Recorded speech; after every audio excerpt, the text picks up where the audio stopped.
राधे राधे। अगर श्री कृष्ण भगवान थे तो उन्होंने महाभारत के युद्ध को रोका क्यों नहीं? अगर वो सर्वशक्तिमान थे तो उन्होंने अपने भक्तों को मरते हुए क्यों देखा? क्या वो युद्ध को रोक नहीं सकते थे या फिर वे कुछ ऐसा देख रहे थे जो बाकी कोई नहीं देख पा रहे थे?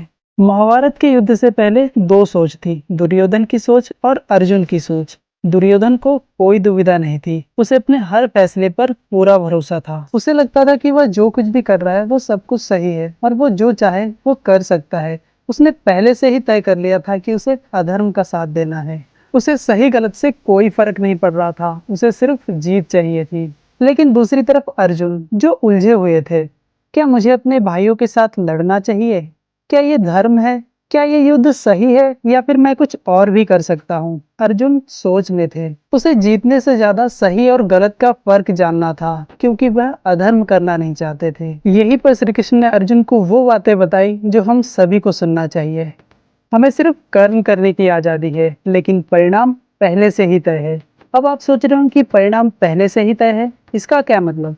Let's decode this with an example. सोचिए अगर आप चार अलग अलग रास्ते की शुरुआत में खड़े हैं। रास्ते तो पहले से ही बनी है और उसके मंजिल भी पहले से ही तय है। बस आपको ये चुनना है कि आपको कौन से रास्ते पर जाना है। यही कर्म का सिद्धांत है। हमें अपने कर्म को चुनने की आजादी है, लेकिन उन कर्मों के परिणाम पहले से ही तय है। जैसे रास्ते अपने मंजिल से जुड़े होते हैं, वैसे हर कर्म अपने परिणाम से जुड़े होते हैं। अब आप सोचिए अगर आप अर्जुन की जगह होते तो क्या करते? अगर आप संघर्ष में होते और आपको सही और गलत का चुनाव करना होता तो क्या करते? क्या आप अर्जुन की तरह सही और गलत के बीच फर्क जानने की कोशिश करते या फिर दुर्योधन की तरह हमेशा खुद को सही मानकर आगे बढ़ते? लेकिन अगर आप अर्जुन की तरह ठाकुर जी पर विश्वास करते, अपने हर निर्णय को उनका निर्णय मानते, तो फिर आप गिर सकते हैं, थक सकते हैं, थोड़ा रुक भी सकते हैं, लेकिन जीवन में कभी हार नहीं सकते। क्योंकि जब कोई इंसान ठाकुर जी पर विश्वास करता है तो उसकी हार सिर्फ उसके रुकने तक ही सीमित रहती है, लेकिन जब वो दोबारा उठ खड़ा होता है